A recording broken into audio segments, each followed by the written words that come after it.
Assalamualaikum warahmatullahi wabarakatuh. Kami dari kelompok 2 ingin mempresentasikan tugas kelompok kami yang membahas mengenai normalisasi database. Sebelum masuk ke materi, terlebih dahulu saya akan memperkenalkan anggota kelompok kami. Yang pertama ada saya sendiri, Muhammad Fajri Rasid.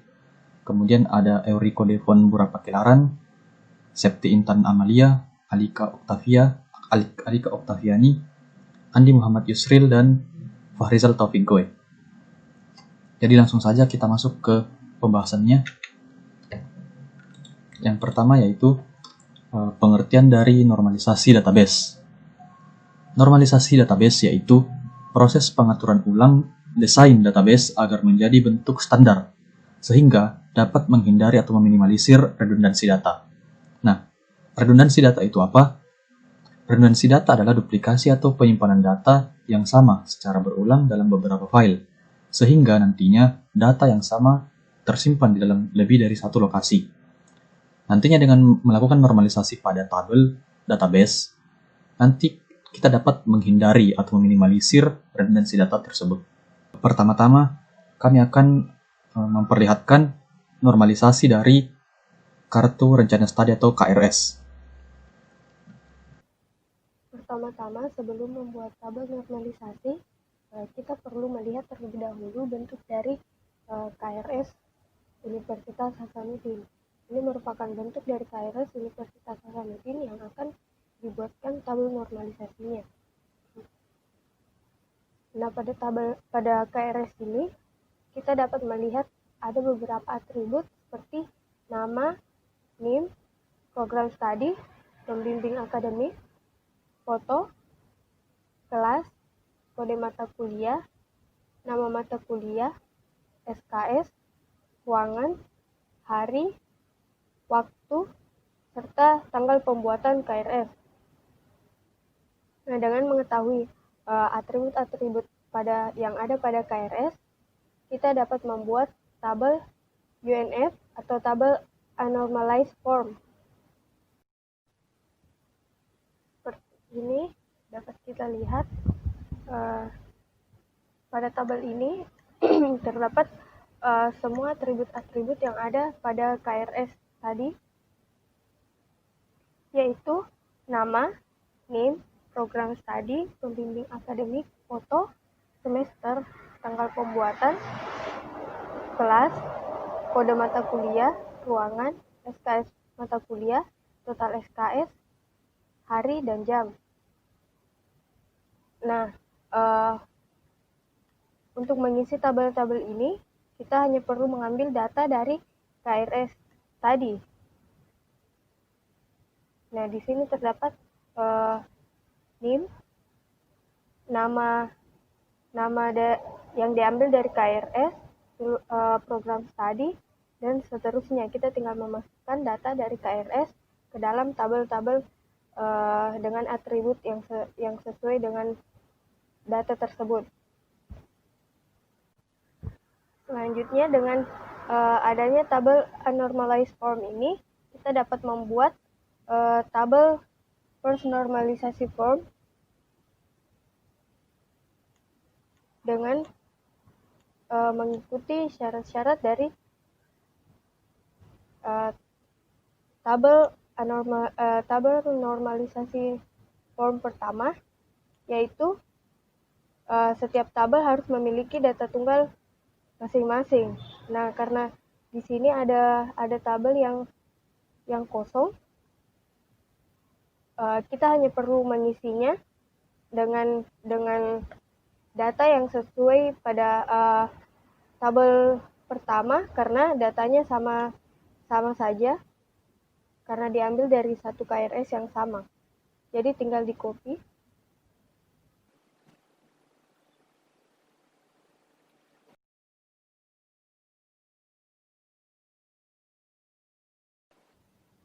Nah, dengan begitu syarat pertama untuk membentuk tabel First Normalization Form telah terpenuhi. Kemudian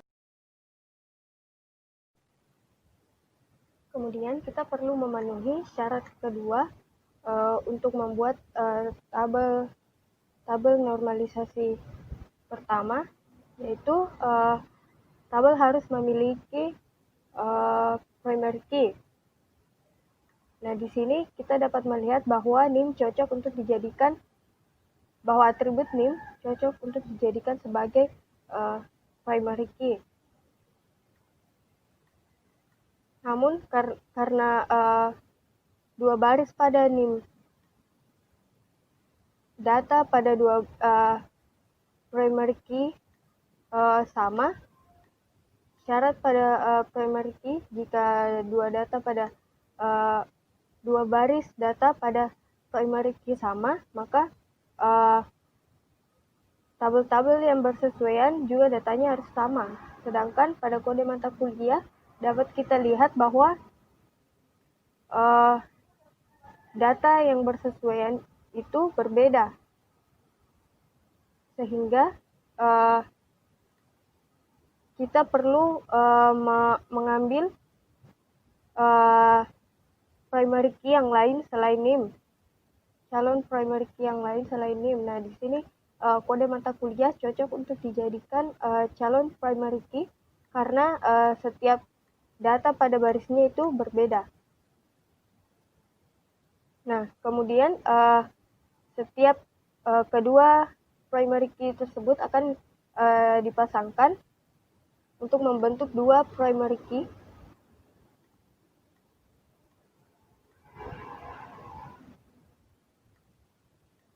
Untuk memenuhi syarat membentuk tabel normalisasi pertama. Nah, dengan begitu kita telah memenuhi syarat untuk membuat tabel normalisasi pertama, yaitu dapat dilihat bahwa NIM dan kode mata kuliah sebagai primary key, sedangkan ada atribut lain seperti nama, program studi, pembimbing akademik, foto, semester, tanggal pembuatan, kelas, nama mata kuliah, ruangan, SKS mata kuliah, total SKS, hari, jam. Dengan adanya tabel normalisasi pertama tadi dapat ditemukan diagram ketergantungan fungsional seperti ini. Di sini ada atribut NIM dan kode mata kuliah sebagai primary key. Dan di sini adalah atribut yang berhubungan langsung dengan NIM, yang hanya berhubungan dengan NIM, yaitu nama, program studi, pembimbing akademik, foto, dan total SKS. Sedangkan ini merupakan atribut yang hanya berhubungan dengan kode mata kuliah seperti kelas, nama mata kuliah, ruangan, SKS mata kuliah, hari, dan jam. Di sini juga ada dua atribut yang yang berhubungan langsung dengan kedua primary key, NIM, dan kode mata kuliah, yaitu semester dan tanggal pembuatan. Nah, dengan adanya diagram ketergantungan fungsional ini dapat dibuat tabel normalisasi kedua. Selanjutnya saya akan menjelaskan tentang tabel normalisasi kedua dari KRS. Sebelumnya pada tabel pertama kita lihat masih dalam bentuk seperti ini. Maka selanjutnya kita akan memisahkan dengan apa saja yang tertaut dengan primary key yang ada. Primary key di sini adalah NIM, kode mata kuliah. Jadi ketika kita buat tabel normalisasi kedua, kita pisahkan mana saja yang hanya tertaut dengan NIM dan kode mata kuliah, yang hanya tertaut dengan NIM dan hanya tertaut dengan kode mata kuliah. Kemudian pada tabel diagram ketergantungan fungsional, kita lihat di sini NIM tertaut dengan nama, program studi, pembimbing akademik, foto, total SKS. Kalau kita balik ke tabelnya tadi, NIM, hanya NIM tertaut dengan nama, program studi, pembimbing akademik, foto, dan total SKS. Seperti ini. Selanjutnya, yang hanya terhubung dengan kode mata kuliah yaitu ada kelas, nama mata kuliah, ruangan, SKS, mata kuliah, hari, dan jam. kembali lagi ke tabelnya yang hanya terhubung dengan kode mata kuliah, yaitu kelas, nama mata kuliah, ruangan, SKS, hari dan jam. Dan yang terhubung dengan keduanya yaitu semester dan tanggal pembuatan. Semester dan tanggal pembuatan. Selanjutnya untuk masuk ke tabel normalisasi ketiga, kita harus mengurutkan lebih spesifik karena seperti yang Anda lihat di sini, kelas, nama mata kuliah, ruangan, SKS mata kuliah, hari dan jam, ada ketergantungan fungsional terhadap kode mata kuliah.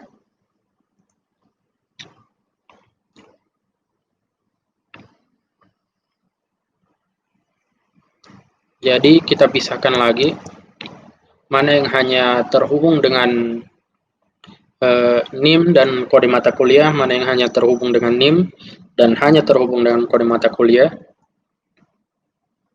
Selanjutnya balik dulu ke tabelnya. Seperti di sini, NIM dan kode mata kuliah terhubung dengan semester dan tanggal pembuatan. Ini, dia tidak tertaut dengan apapun, tidak memiliki ketergantungan fungsional, sama dengan nama program studi pembimbing akademik, foto dan total SKS terhubung dengan NIM, tidak memiliki ketergantungan fungsional. Seperti ini. Dan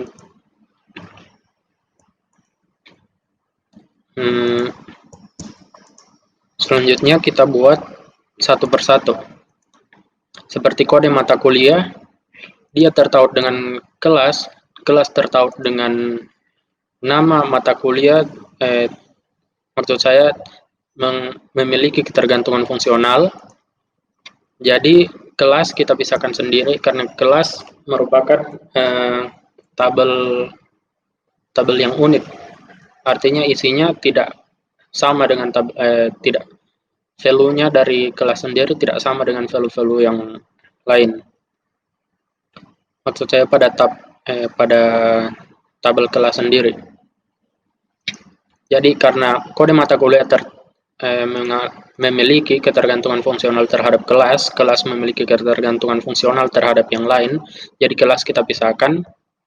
Kemudian kelas sendiri, seperti kita balik ke sini, kode mata kuliah tertaut dengan memiliki ketergantungan fungsional terhadap kelas, dan kelas memiliki ketergantungan fungsional terhadap semua dari turunannya ini, maka kita pisahkan kode mata kuliah dengan kelas, dan kelas dengan nama mata kuliah, ruangan, SKS, mata kuliah, hari, dan jam. Jadi hasilnya seperti ini.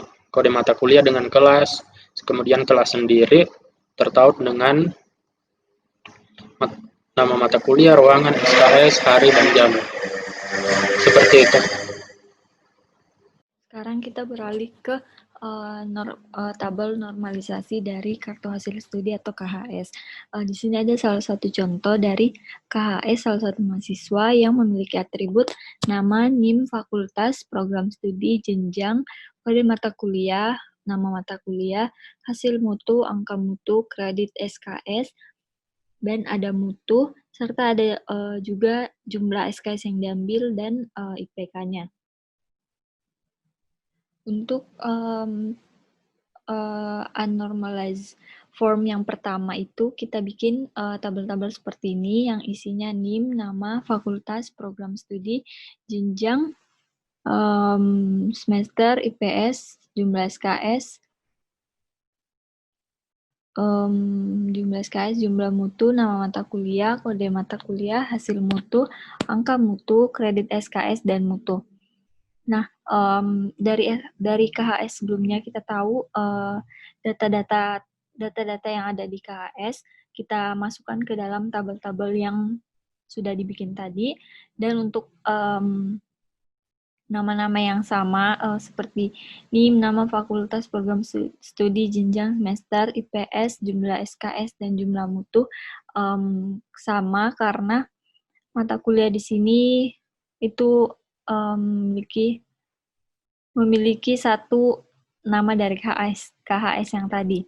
Nah, untuk membuat first normalized form, kita menjadikan nama NIM dan kode mata kuliah itu menjadi primary key-nya, maka kita copy paste saja tabel-tabelnya seperti ini.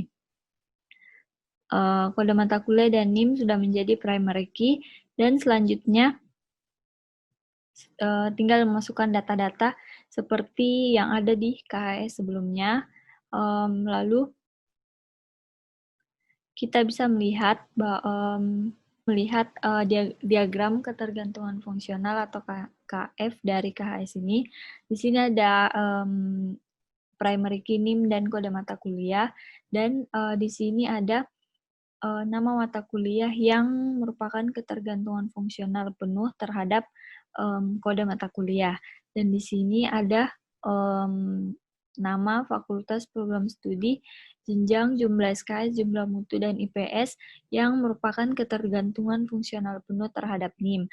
Dan di sini ada hasil mutu, angka mutu, kredit SKS, mutu, dan semester yang merupakan ketergantungan fungsional penuh terhadap kedua primary key di atas ini, yaitu NIM dan kode mata kuliah. Untuk membuat normalisasi tahap keduanya, kita harus melihat tadinya bentuk data telah memenuhi syarat bentuk normal tahap pertama, sehingga syarat pertama telah terpenuhi. Syarat kedua yaitu atribut yang bukan key harus memiliki ketergantungan fungsional penuh pada primary key. Untuk mengetahui hal tersebut, kita harus melihat diagram ketergantungan fungsional dari KHS. Nah, ini merupakan bentuk diagram ketergantungan fungsional dari KHS. Di sini dapat kita lihat terdapat NIM dan kode mata kuliah sebagai primary key.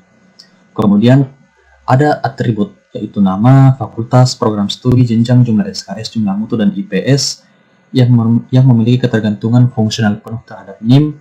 Kemudian terdapat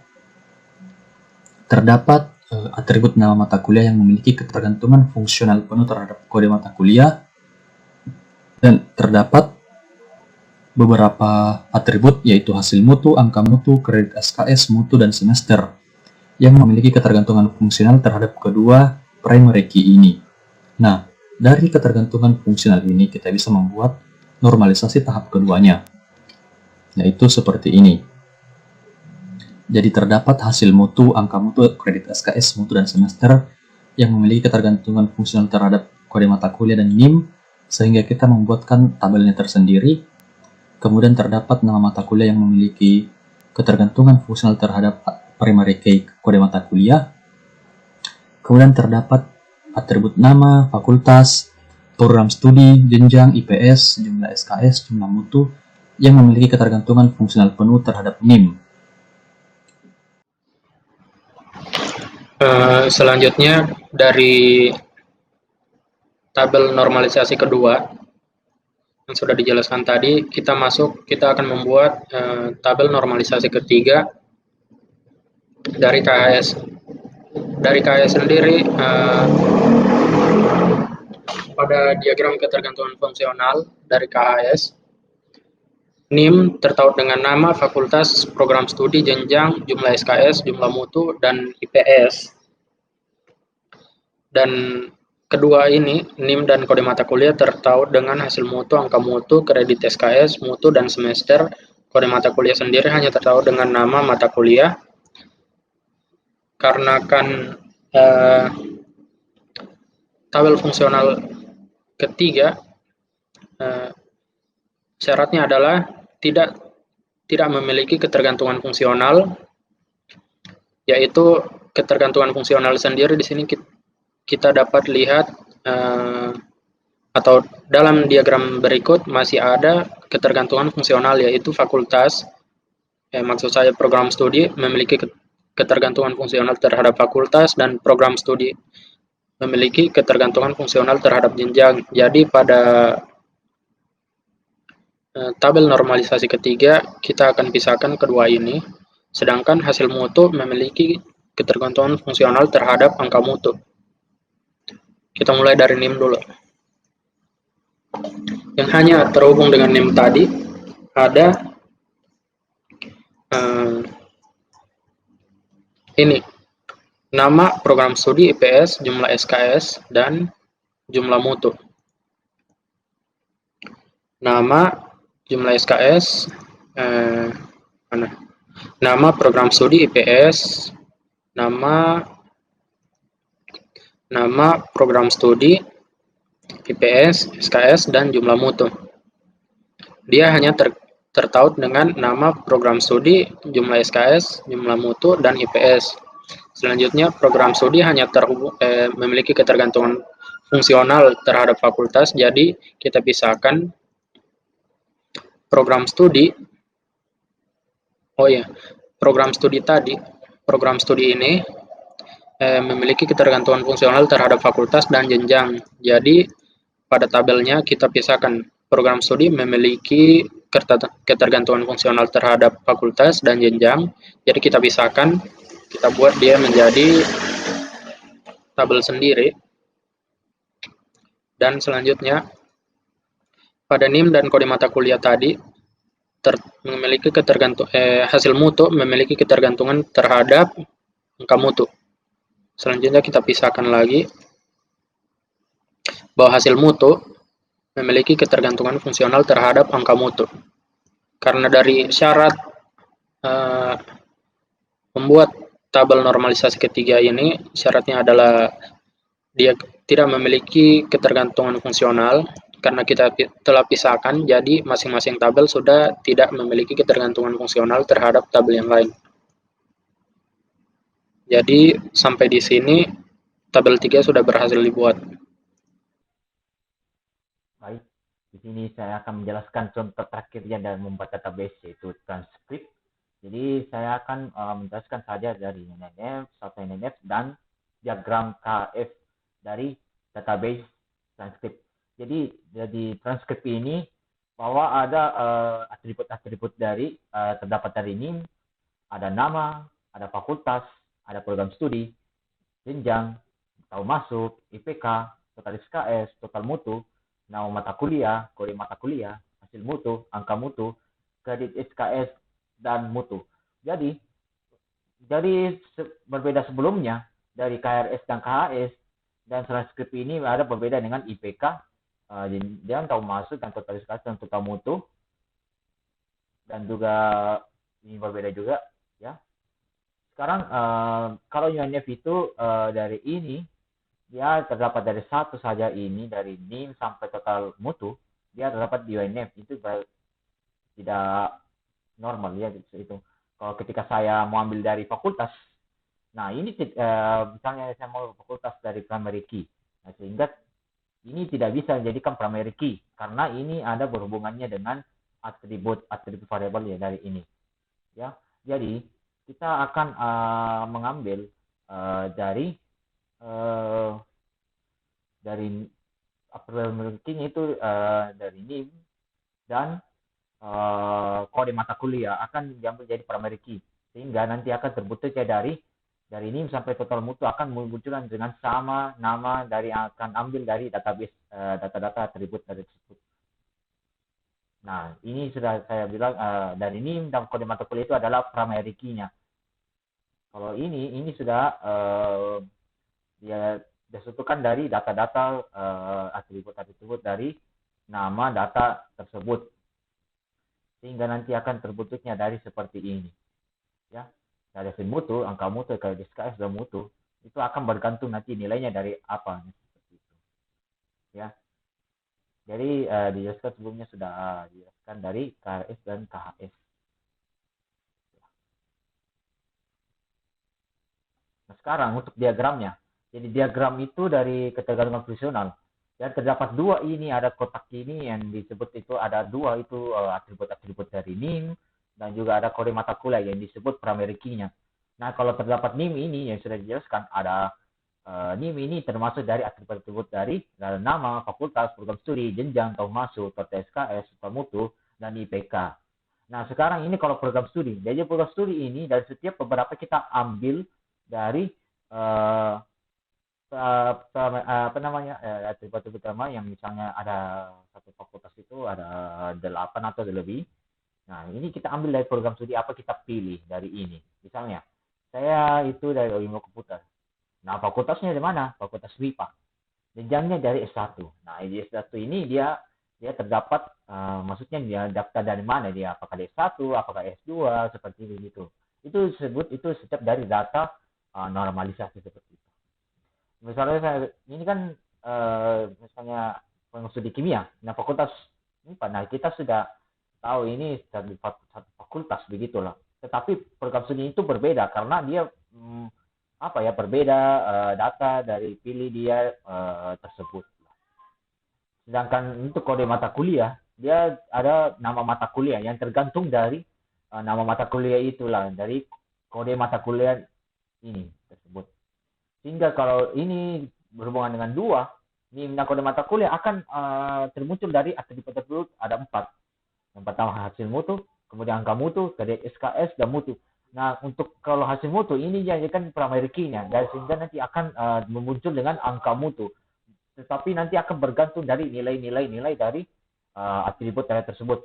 Nah, kalau SKS nanti akan bergantung dari nilai-nilai dari hasil mutu dan angka mutu terdapat dari setiap data-data tersebut. Nah, kalau mutu mungkin nanti itulah, seperti itulah.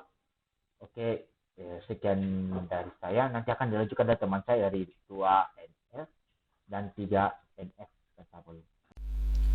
Selanjutnya kita masuk di tabel normalisasi kedua dan ketiga pada transkrip nilai. Pertama-tama yaitu kita akan bahas pada tabel normalisasi kedua pada transkrip nilai. Yang perlu kita perhatikan yang pertama yaitu diagram ketergantungan fungsinya.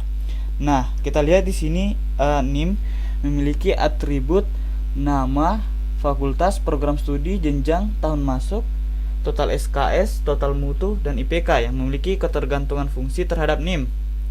Dan ada juga kode mata kuliah yang memiliki atribut yaitu nama mata kuliah yang memiliki ketergantungan fungsi juga ke kode mata kuliah.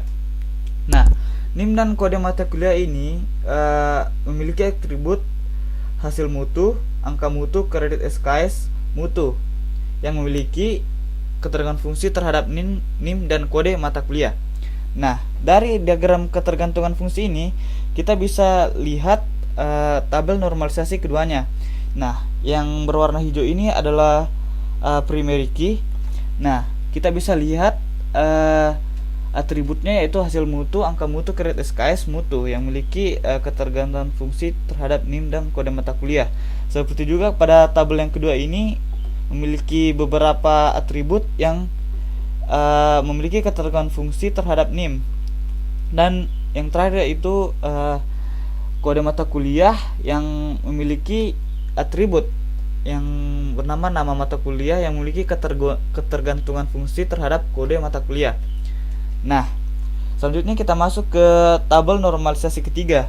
Nah, sama tadi, jika kita ingin menentukan tabel normalisasi ketiga, kita perlu memperhatikan diagram ketergantungan fungsinya. Nah, bisa kita lihat di NIM, jika kita melihat atribut NIM terdapat program studi. Nah, jika kita mengetahui program studi, pastinya kita tahu fakultas dan jenjangnya. Nah, sama juga dengan NIM dan kode mata kuliah yang memiliki atribut hasil mutu, angka mutu, kredit SKS, dan mutu. Nah, di sini kita bisa lihat hasil mutu ini. Jika kita mengetahui hasil mutu, kita pasti akan mengetahui angka mutu yang memiliki ketergantungan fungsi terhadap NIM dan kode mata kuliah, seperti dengan program studi tadi yang juga memiliki ketergantungan fungsi pada NIM. Nah, kita lihat tabelnya. Sama tadi, ini yang warna hijau adalah primary key. Kita bisa lihat hasil mutu, kredit SKS, dan mutu yaitu memiliki ketergantungan fungsi terhadap kode mata kuliah dan NIM. Nah, sama nih yang tabel kedua juga memiliki beberapa atribut yang memiliki ketergantungan fungsi terhadap NIM. Nah, kita lihat ini adalah hasil mutu. Nah, hasil mutu ini kita dapatkan dari atribut dari kode mata kuliah dan NIM. yaitu hasil mutu dan mutu yang kita masukkan ke hasil mutu dan angka mutu. Sedangkan untuk selanjutnya yang terakhir itu jenjang, program studi yang memiliki atribut fakultas jenjang yang memiliki ketergantungan fungsi terhadap program studi, di mana kita ambil yaitu dari NIM seperti yang tadi di awal di diagram kita lihat. Jika kita lihat di NIM itu memiliki program studi seperti ini, dan jika kita mengetahui program studi pasti kita juga mengetahui fakultas dan jenjangnya. Makanya kita buat tabel baru di bawah, yaitu program studi yang memiliki atribut fakultas dan jenjang. Mungkin cukup sekian dari saya pada penjelasan tabel normalisasi kedua dan ketiga pada transkrip nilai. Terima kasih. Itulah tadi sedikit pembahasan mengenai normalisasi database pada KRS, KHS, dan juga transkrip nilai mahasiswa. Semoga bermanfaat. Kurang dan lebihnya mohon dimaafkan. Assalamualaikum warahmatullahi wabarakatuh.